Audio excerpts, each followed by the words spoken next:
Hello, witches! Grab your yoke because it's Wednesday. It is time for the Witches Movie Coven. Yay! We howl, we bark, we hackle, we do all sorts of things, including watch movies. We are witches, yes, real witches, and we talk about movies and witches in movies. Yes, real movies, not necessarily real witches, but they play some on TV and in film. This week's movie, we are doing Burn, Witch, Burn from, I believe, 1966? Two.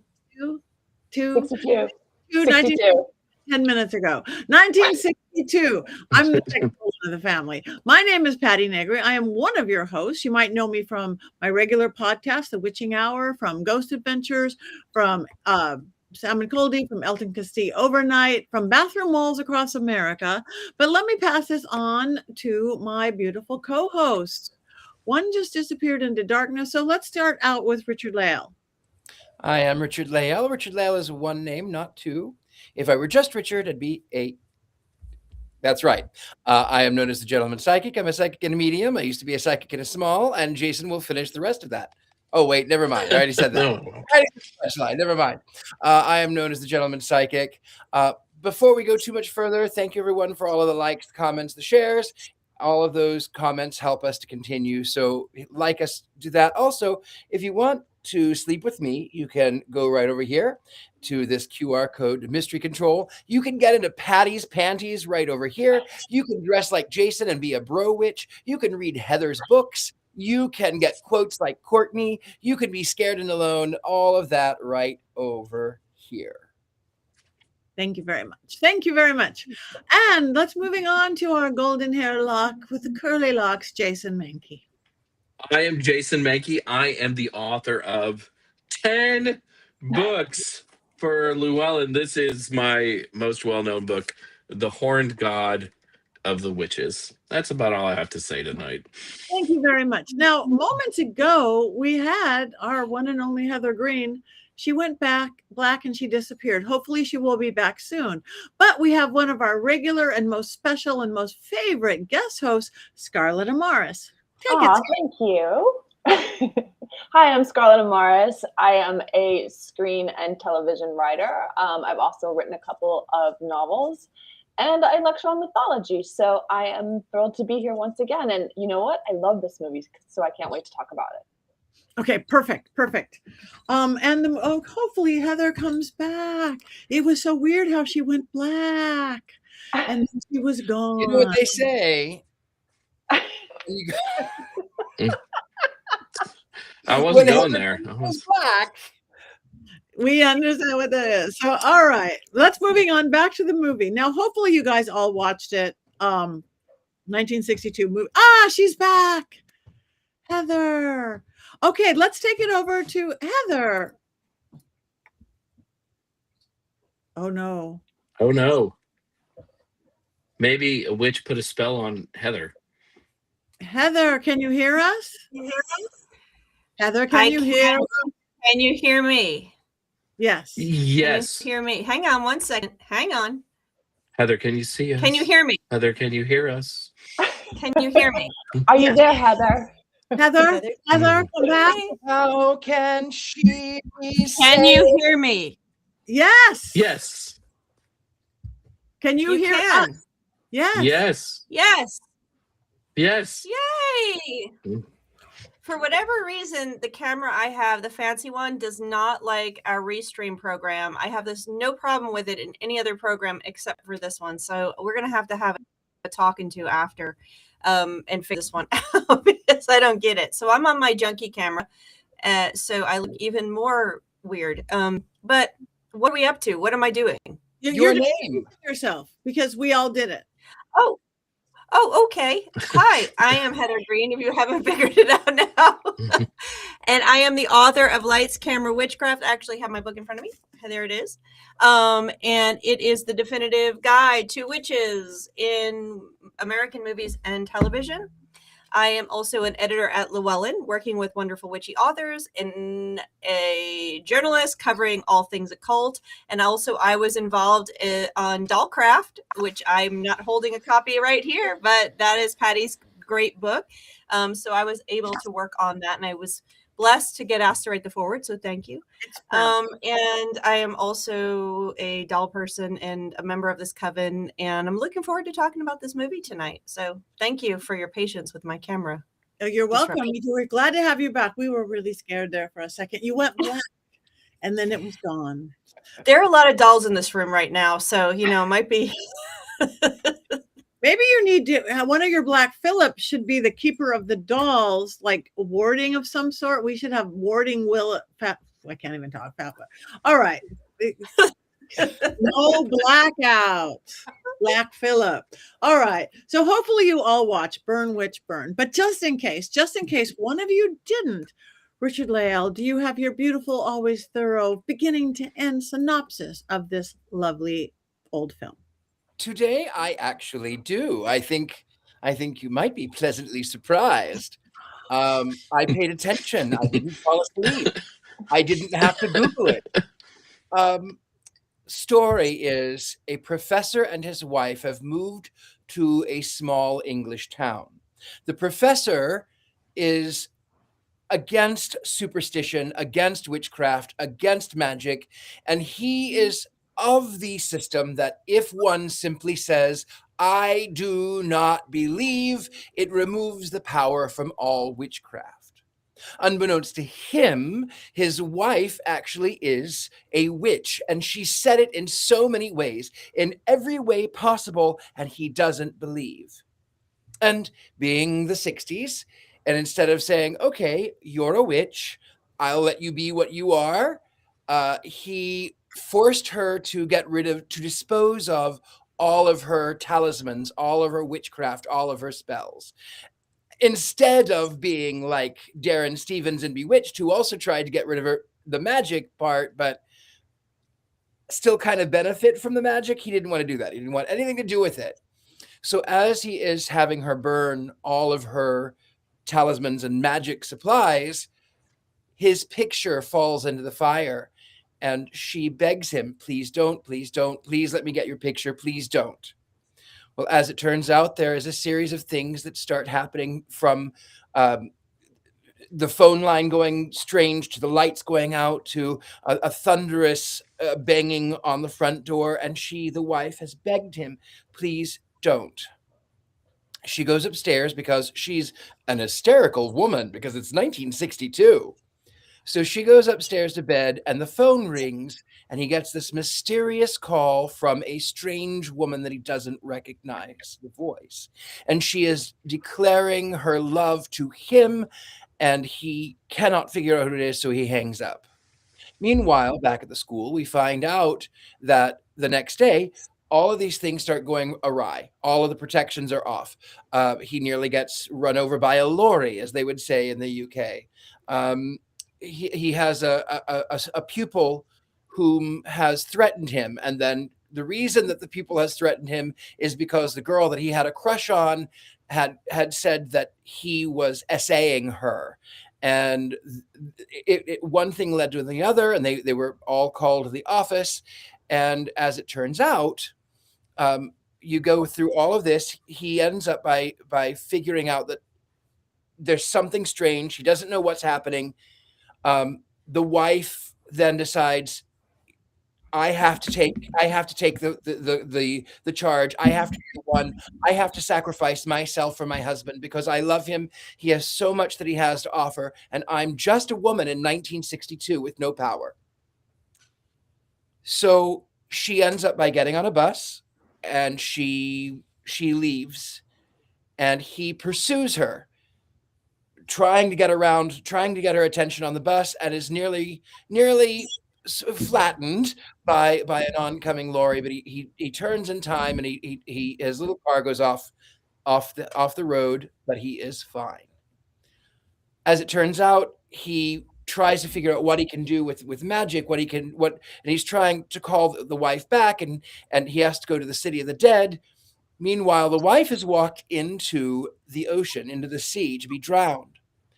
And as he is doing the spell, she comes back to him standing at the tombs, and she's holding a tape. Well, while she is in this sort of trance, she comes out of it in time to threaten to kill her husband with a knife. But there was something strange about the way that she walked, which made him understand that there might actually be another woman who is behind this. It was not the pupil, but rather it was the secretary of the school who was looked over for a job because they hired this man. As he goes into the office, she has come up the stairs. He's looking for evidence to tie her to this thing, and she performs some witchcraft. She says, "Oh, you don't really believe in this. You don't believe in this." And she sets the house on fire with the wife inside. And then, as we find out through hypnosis, he believes that the eagle has come to life, and the eagle perched above the statue of the eagle perched above the chapel door. It's come to life, and it has come to attack him. And he's gone into the school and into his classroom, where he is cornered at his chalkboard with the words, "I do not believe," emblazoned in chalk. And in his panic and his fear, he hits that chalkboard and he slides down. And when he stands up, the "not" portion is erased, and the board says, "I do believe." As he finds out the house was being burnt down, the wife escapes. He ends up by getting back to the wife in time. Nobody knows what really happened, except for the police chief say that it was just the electric heater, that the gas heater that caught the house on fire. So meanwhile, back at the school, the husband of the secretary has come in, and he goes to close the chapel doors, under which the eagle rests. And the secretary says, "No, no, no, please don't. No, no, no." No matter how many times she protests, the husband says, "No, no, no, I'll go and close the chapel doors." And in the end, that stone eagle, which had sat upon those walls for who knows how long, had decided in that precise moment to fall upon the secretary and crush her to death, ending in the final words, "Do you believe?" That's it. Dun, dun, dun. Thank you very much. Very thorough, Richard Leal. You watched it. I did. What a concept. Mhm. Most of the characters are there and everything. Okay. Just in case there might be a little bit more information to this film, Heather, do you have 5 more things perhaps? Yeah, I've got some things I can talk about. And there's some interesting things about this movie that you may not know. Well, first of all, let me do the basics. Night of the Eagle, as it was called in England, released as Burn, Witch, Burn in the United States. So it had a little more of a salacious horror film feel, which this is a horror movie. It was shot in only 6 weeks. Cost about £50,000. You guys can do the math on that, but that was in 1961, 62 when it was filmed. They had a little trouble with it because they had to, the property was owned by Universal, so they kind of put together the whole thing and then eventually got the rights to do it. It's not really, and I'll talk about adaptation in a minute. It's directed by Sidney Hayers. And the script was written by Richard Matheson and Charles Beaumont. Beaumont is a macabre, known for that. Richard Matheson, who apparently is a family friend of our producers, just to let you know, he was known for a lot of this kind of stuff. He did Twilight Zone things, and he did he worked on the script for more recently I Am Legend. So his name is across a lot of things. Go look him up, look at all the things he's done. So this, and one other small thing I want to point out, because I'm not doing cast with this, is I would like to point out, and this is really for Richard Leal. Now, someone already mentioned Peter Wyngarde being the greatest actor. I saw somebody put that up there. Let's see. Here's the cast right here. Peter Wingard. He is our Professor Norman Taylor in this movie, so hard to miss. He's in most of it. There he is. I do not believe he's been in a ton of things. You can look him up as well. And just to point out, just for Richard Lale, he was Clytus in Flash Gordon. So Yes. Yes. So I like to point out. Familiar. Thought he looked familiar. I like to point out how these actors are in films that we've already seen or witchy films. So that is one. So I would just needed to point that small fact out, and you can look him up for all the other things he's known for his greatness. So next, I need to move to the origins. The origins of this story are Conjure Wife, and I have the original. This is actually a 53 printing. The original was printed in 43 in a science fiction rag called not Unforgiven. Hold on a second. Where's the name of it? On something. Anyway, it'll come to me in a second. And then it was printed as a book. It was extended. So it was successful enough that it led to several adaptations, and I'll get to that in a second. The book is written by Fritz Lieber. This is his first book. At least the original one. My paperwork today is all out of order. So Fritz Lieber, it is called a classic of modern horror fiction, and it is more salacious than the movie. It is more evocative of witchcraft than the movie. The interesting things are, if you go to read it, you'll find words like widdershins in it. What? You'll find words like numerology, astrology. You'll also find discussions of black and white magic, Tibetan magic, golden bout. Yes. Are you raising? It's called The Conjure Wife. The Conjure Wife. Yeah. What did I say? Yeah. Conjure Witch. I said Conjure. Did you say Conjure Wife? I thought that you couldn't find it for a while, and then I was No. It was originally released as part of a magazine called Unsomething, and I can't remember the name of what it was released. It was released inside another magazine, and then it was published in a longer format as the actual full book, Conjure Wife. So you can read, if you go through it, it starts right from the beginning, and it talks about, on page 13, he's already talking about, let's see, in the third drawer, he drew blank, but hold on a second. With a soft thud, Totem landed on the table and began to sniff inquisitively at the bottle, springing away as Norman plunged his hand into the drawer. Blah, blah, blah. He talks about all the drawers being filled with bits and pieces marked with people's names. He says vervain and vinmo and devil stuff and labels and bits of lodestone.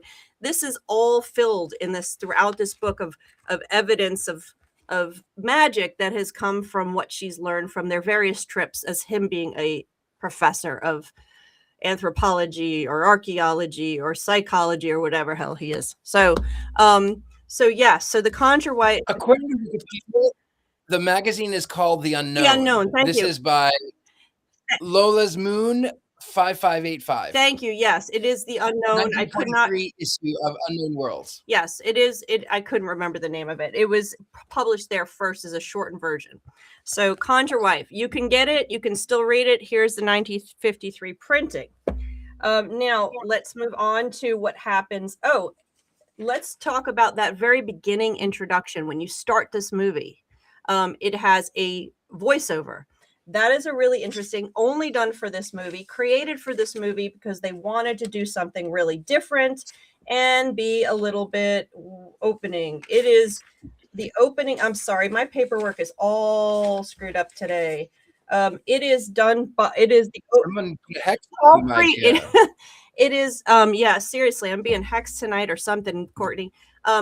So the opening is done. The voiceover is Paul Frees. Paul Frees, if you don't know his voice, is the voiceover of a lot of the Rankin and Bass Christmas specials. He's in there. He's Boris in not Boris and Natasha in Bullwinkle movies or shows. He is the voiceover in many Disney films. He actually did some of the rides, including some of the Pirate of the Caribbean. I believe his face is on a bust in the haunted house with him repeating something.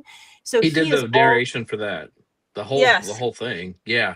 So he is he is everywhere. So he did the narration for that very beginning part. And there was another one he had that was super interesting, and I wrote it down, but apparently my notes are all over the place today. So that is another interesting part of this movie is Paul Frees. Yes. Does he do the narration at the Salem Witch Museum when you go there? Because there were a lot of Disney people who did that. And when I heard his voice at the start of the movie, I'm sorry to interrupt you, Heather. I No, go ahead, swear go ahead. that he is the one who does like that witch trial narration at that museum. You can look because he has such a long list of stuff that he's done that it may be the fact. So the one that I wrote down also is he was in The Last Unicorn, so he did voices for characters a lot of our a lot of the animation we know. It's a recognizable voice for MGM, for Lance, for Rankin and Bass, for everybody. So that was pretty cool. This was done for this film. It's not part of the book. So that's number 3. So now let's go to the other films. So get your pen out, write these down, go watch them because it's interesting to compare. That's what I base my entire film education and study about is comparing films across time and across platforms and adaptations. So when this book came out, it was 1943. The very first but some of you guys have your pens. The very first adaptation of this and why Universal owned it was a 1944 film called Weird Woman. I've seen this film. It is different than this movie. It was filmed in an American coded system, censored, as well as 1940s. Very different time than 1962 England. So it has a lot different balance, and I'll talk about that in a second. That is originally a Lon Chaney movie. It was part of his series of films that he was doing, Inner Sanctum films. 1944, Weird Woman. Lon Chaney Jr. is in it. The next one, skipping this one over, of course, is a 1980 film called, there it is, there's Weird Woman. And I'll talk a little bit more about the misogyny and racism and all this stuff. That's number 5. That's the fun one. The next film is called Witch's Brew, 1980, starring Terry Garr and Lana Turner. And this is Lana Turner's very last film. She died shortly after. She is the Coven leader. And this, of course, is balanced very differently. There's more focus on the women. There's ends differently. The balance of how they tell the story about the women and the competition in the university and them trying to help their husbands, the relationship to witchcraft, all of that stuff is very different because this is 1980 versus 1962 versus 1944. And that again is what my study, my book, and all of the study I do in film, the cultural studies I do is about. It's about looking at adaptations across time and how they change. And these change significantly. We saw in this film a lot of misogyny, but it was 1962. So you had a lot of pushback from the women practicing witchcraft. You have way more misogyny in 1944. And in 1944, the relationship to witchcraft is very different. And he says at the very end of the film, and I talk about this in the book, chapter 5, if anybody has it, you can read all about it. He actually asked her at the end of the film, and I got to find the quote, Paula, will you try and believe? Rather than the end of this film, where we see, do you believe? And you do believe, and he does believe because witchcraft is real. At the end of the 1944 film, witchcraft is not real. It's all superstition. Paula, will you try to believe that? Paula is the main female character. Yes, Norman. And that's the end of the story. So it ends without witchcraft. It ends with it being just a woman's insane fantasy. 1980 ends differently. That's Terry Garr. We have the misogyny, but yes, this is after the women's second movement. So there it is, Witch's Brew. We see this though, the story, a thread throughout this is this conflict between a male world of regulating science, disbelief, and a female world where there's belief and insanity and magic and passion. So it's this kind of weird dichotomy, and it occurs in all the films, but the balance of how it deals with that is very different. And my favorite quote here is to demonstrate this is he says, the husband says to her, what's her name? The main character, if we were to investigate all the strange rituals performed by women based on intuition, half the female population would be in an asylum. That is that's something that says it all, right? You must have been very bored. And I love that he says that, because that's one of the threads of witchcraft films one of the threads is bored women turn to witchcraft. And we've seen that with other movies that we've talked about.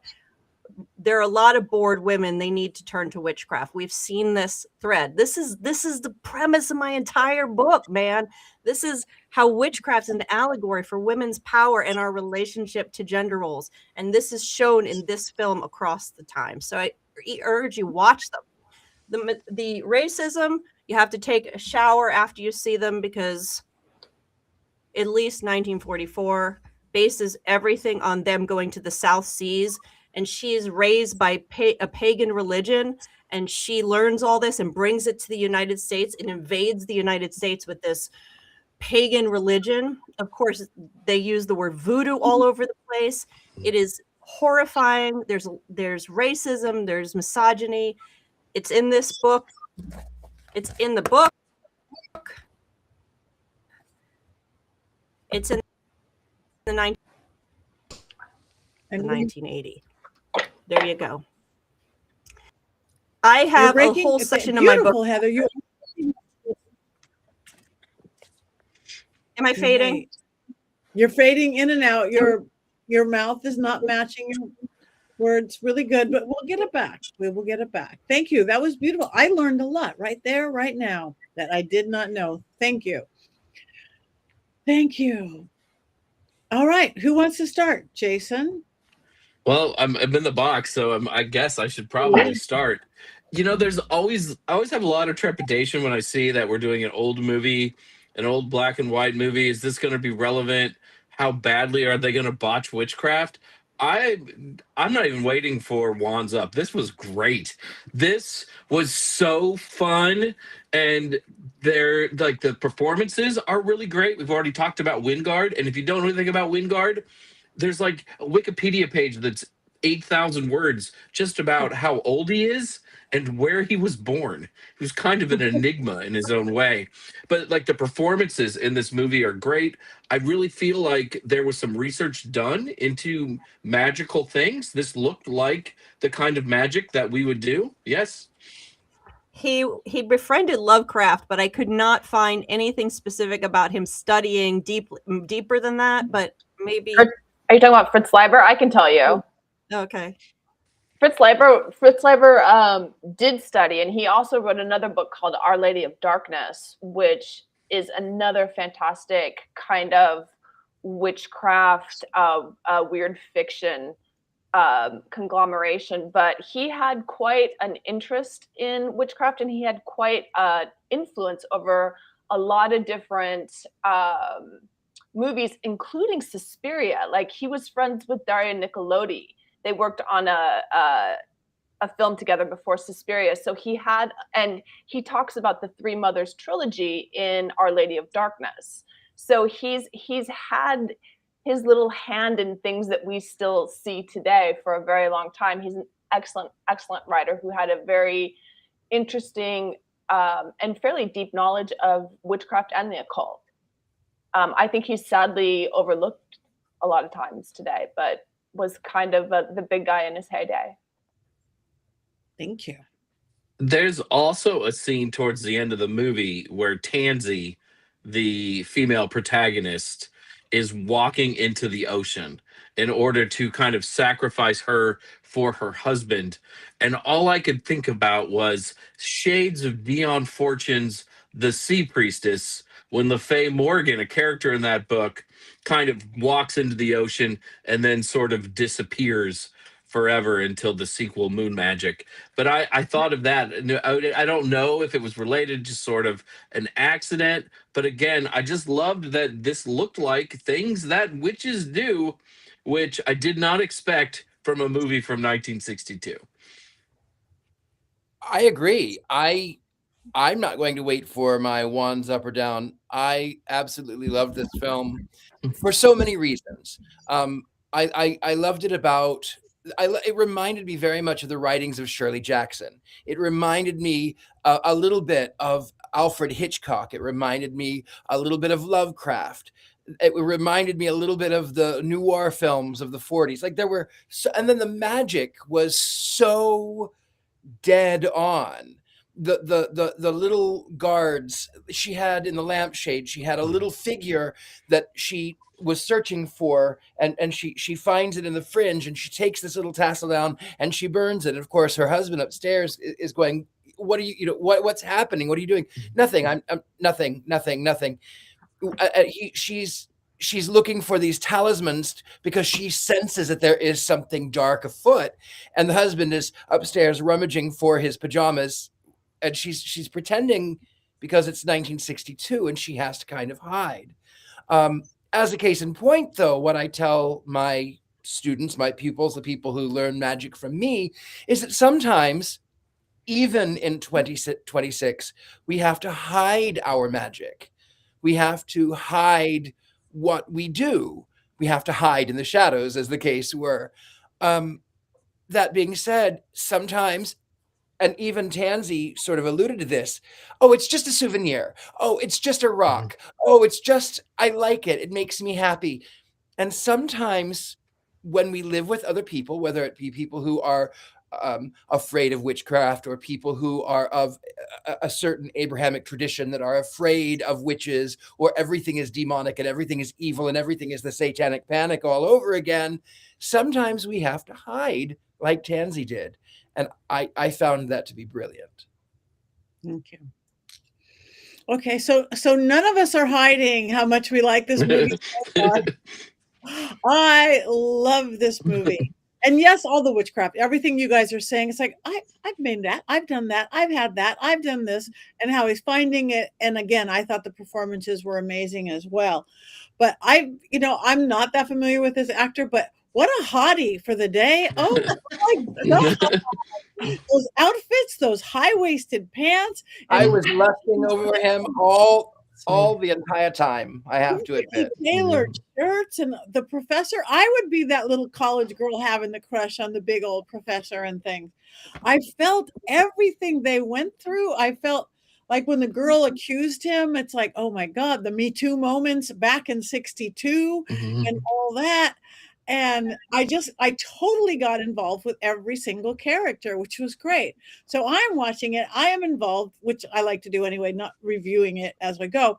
And then so involved in it that all of a sudden, in the middle of my dark and spooky house, I'm upstairs all by myself, my smoke alarm goes off right when the lightning was going off in the movie, right when the opening up. I am screaming in my living room all by myself, clasping on to Black Phillip, going, this is one of the best movies we have done since I can remember.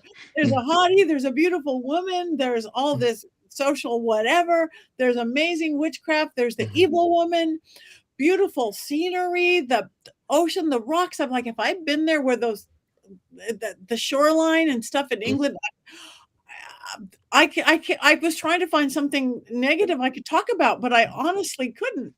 Yes, it was a movie of the day. So this is whoever picked this movie, kudos. You did. You picked it. You picked it.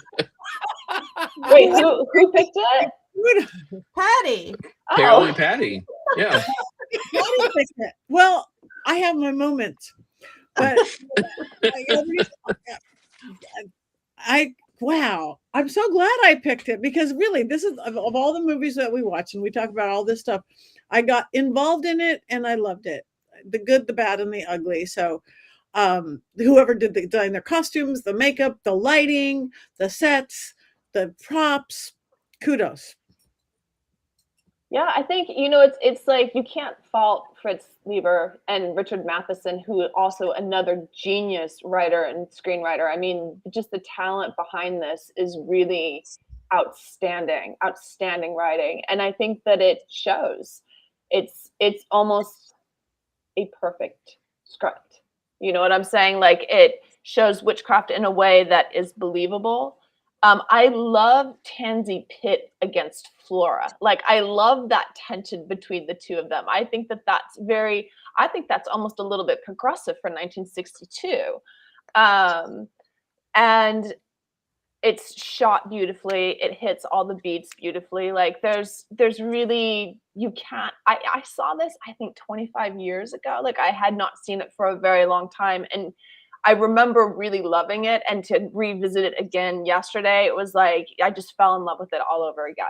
And I had forgotten that it was Fritz Leiber, who is one of my most favorite writers, and then to see that Matheson, and it's is it Charles Beaumont is the other writer too, and you know, he did a lot of Twilight Zone kind of stuff, and I think Matheson, didn't he do Trilogy of Terror? Isn't that which He did a bunch of that scared stuff. the hell out of me in my childhood.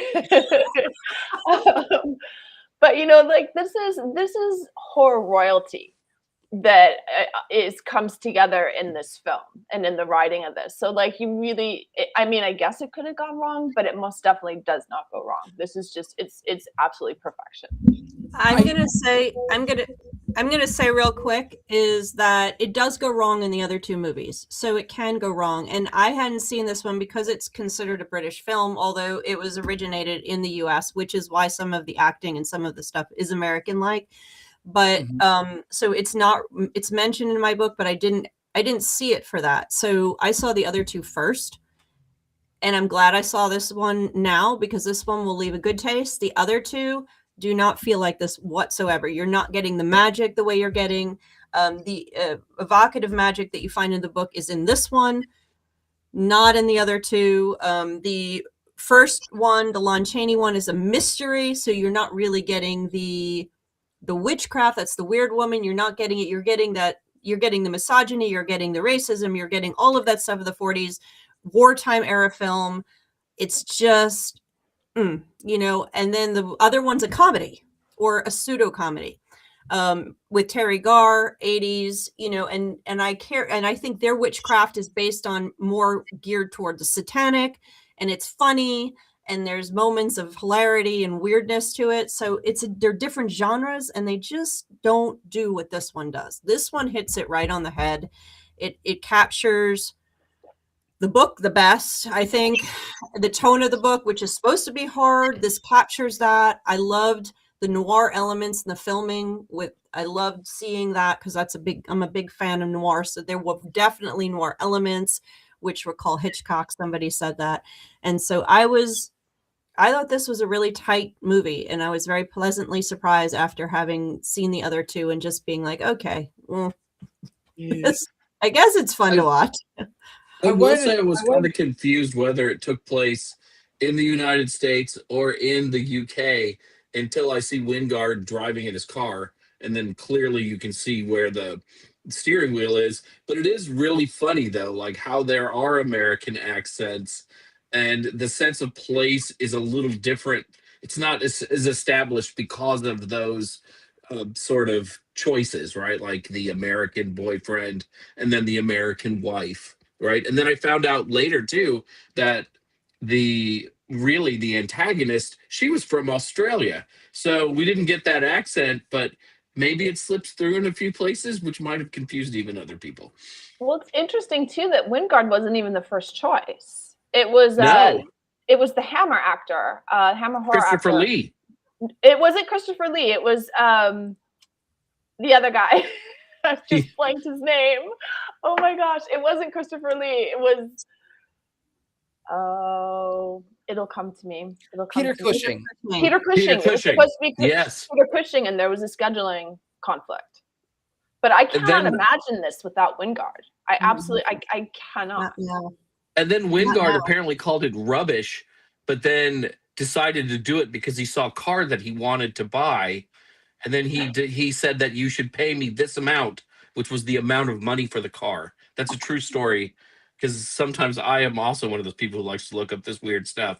But Wingard is so great in this movie. He really is. I could not imagine Peter Cushing, who, if you're not familiar with Cushing, is Moff Tarkin in Star Wars, Grand Moff Tarkin.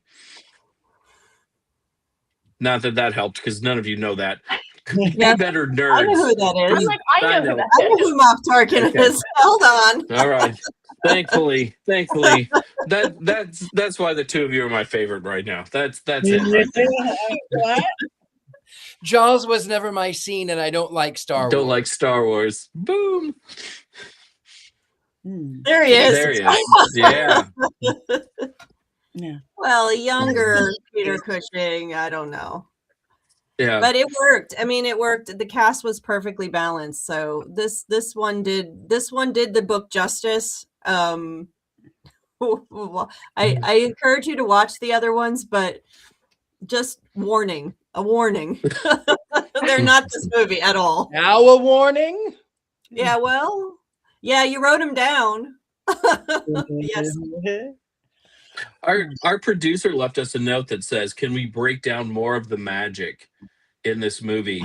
And if you know what sympathetic magic is, that's what you see the most in this film, which is really like attracts like. You really see it at the end with the tarot cards. This is representative of your house. This is your wife. I'm setting this on fire. And then the fire starts. But you also see it in the little bits of things that Norman, the character, throws into the fire from his wife. Like, the pendant that she has with his picture in it and things, and then she throws that in the fire. But you really do see magic that works like we do magic, and that was so nice to see. It wasn't just a laser beam or a thought. There had to be work put into the magic, and the work put into it is the same thing that a lot of we modern witches put into our magic.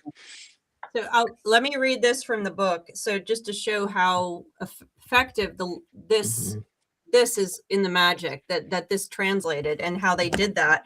And so he writes, and this is on page 14, that he picks up one of his manuscripts that he wrote about superstition.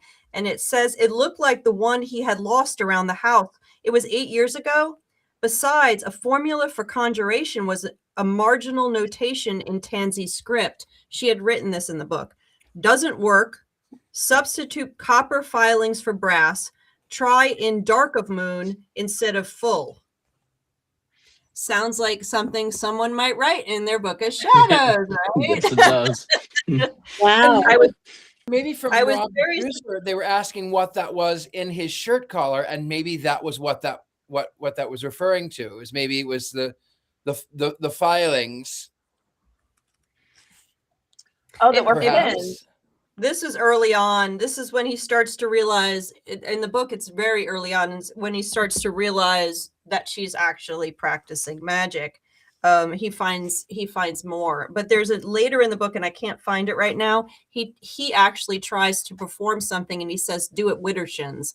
And I'm always surprised when I see things like that come up in stuff. But again, this is a book and not movies. And this 1962 version of this movie could not have been produced in the United States in 1962. If this movie had been done, if this movie had to be done, could have been done, it had to have been about 10 years later, or after the code was gone, or later than that, or now. I mean, this could be produced now, and it probably be a very effective script. Scarlett. I know. I was like, I would love to get my hands on it. Get on it. Yeah, I was just gonna say. I mean, I can ask my managers if it's if it's available. I'm sure somebody's got their hands on it. Well, it was Universal at the time. I don't know who owns it now, but I'm looking for the Widdershins thing. Talk amongst yourselves. I mean, it is almost in the public domain. It I is know. almost in the public domain. I'm waiting for The Devil Rides Out to go in the public domain too, because that's another one I would love to get my hands on. Yeah, but just another, I think, 5 years, and then we're there. Yeah. But yes, this would work really well today. I mean, there's nothing in this movie that I felt like, oh, this is completely antiquated and doesn't have any relevance for today. It clearly did. Yeah. Also, it's my favorite movie now about a man trying to get promoted at a university and the politics that go on at the university level. Will the dean allow him to be promoted? What will stand in his way?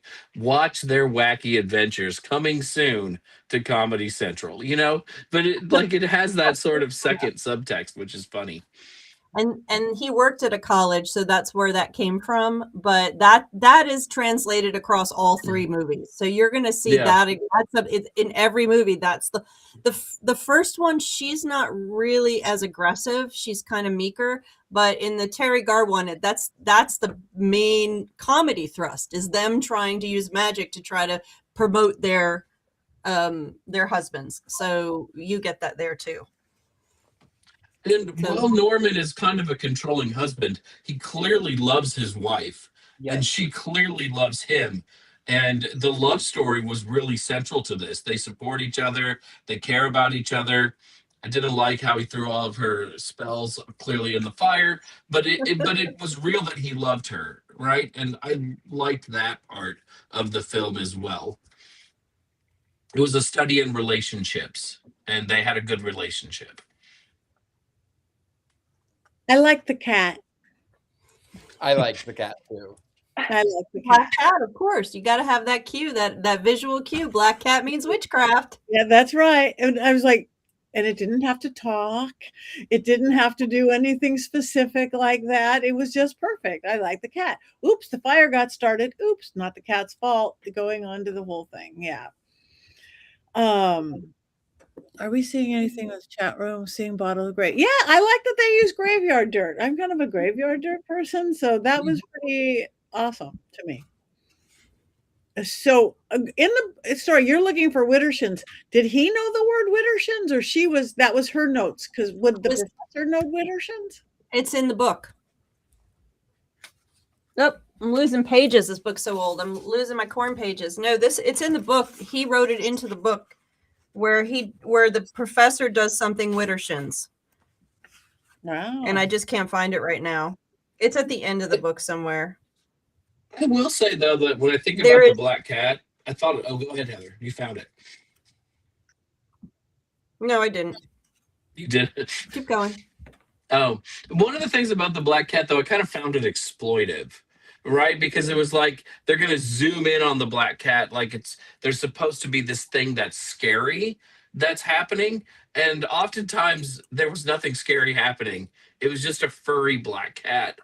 And I feel like in the American cut of this movie, with that really long, weird intro in the dark, where they're talking about, we are make sure that there is no spell that will get you in this movie. Like, they were trying to make it creepier than it actually was. And I felt like some of that was sort of exploitive.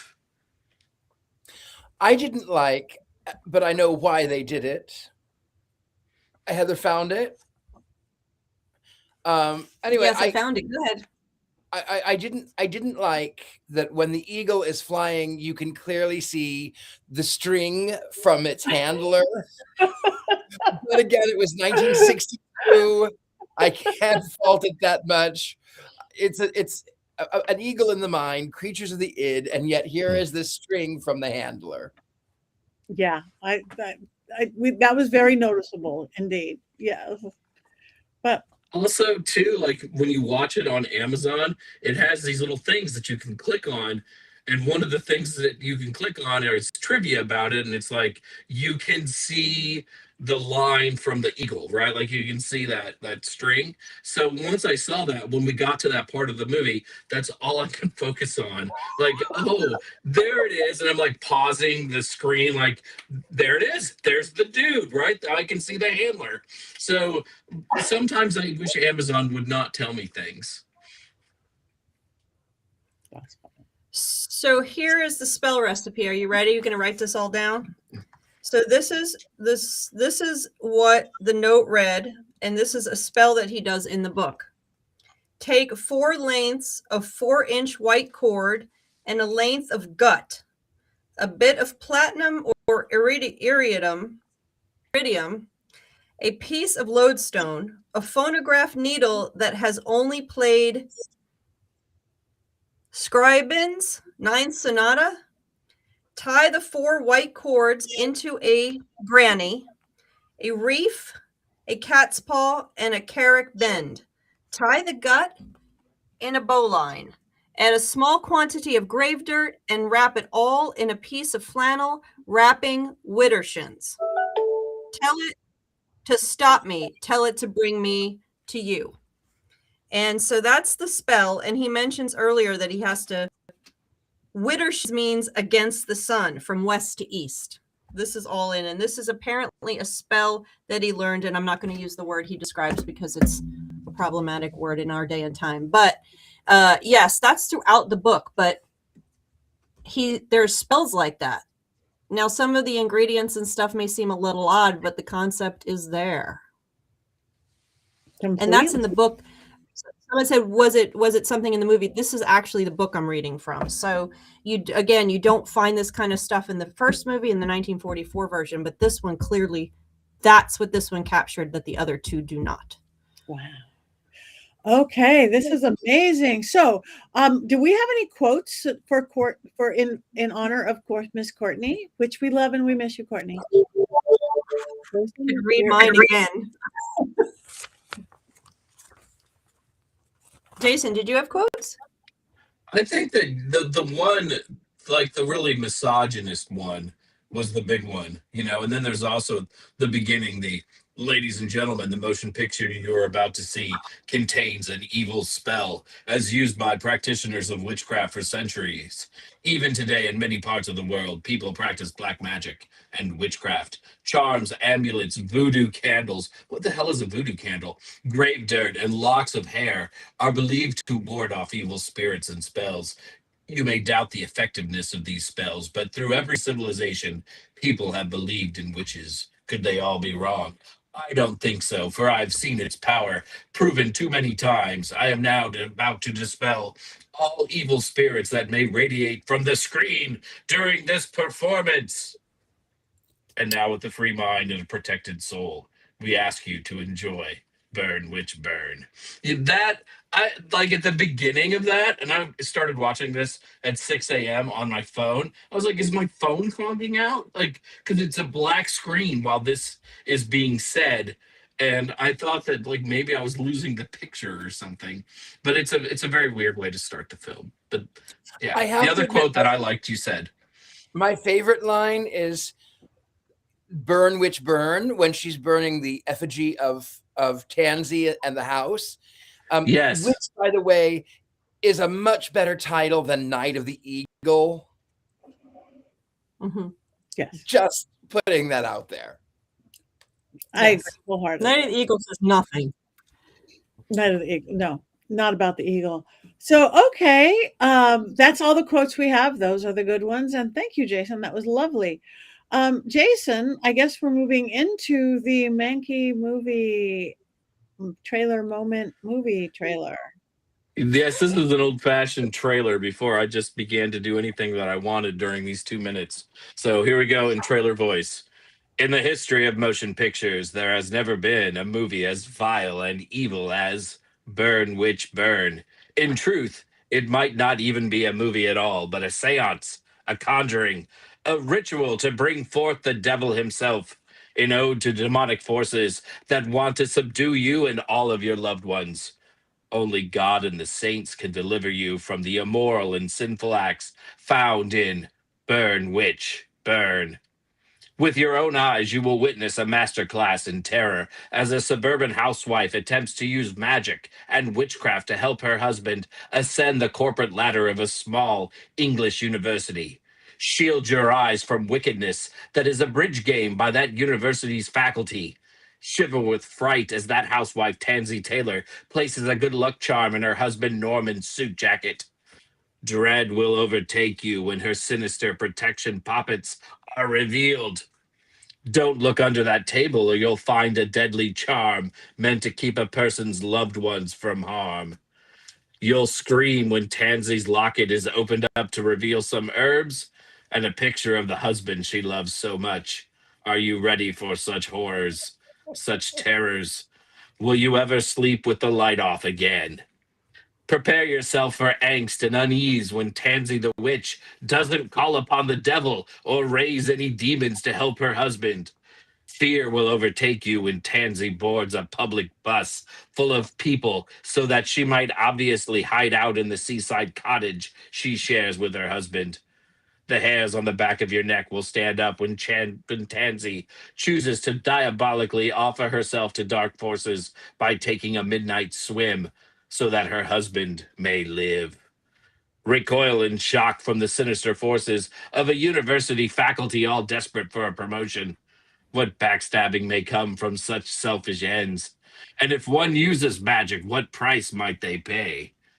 When you wish for a death, does death come instead for you?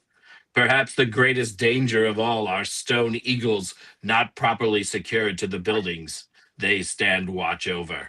Disclaimer, no witches were actually burned in the making of this film.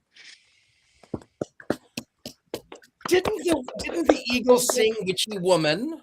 I think the Eagles did sing Witchy Woman. They did, think yes. so. They were inspired by this film when they saw it in a hotel room in London with the Are you original being title. serious right now? No, I'm not. I think he just made that up. All right. Now we vote. We want to know all of you in the chat room. Wands up, wands down. This might be kind of obvious on our little film here. No, I'm just kidding. Now, up, up, up, up, up, up, up. We can't sing that song. Okay.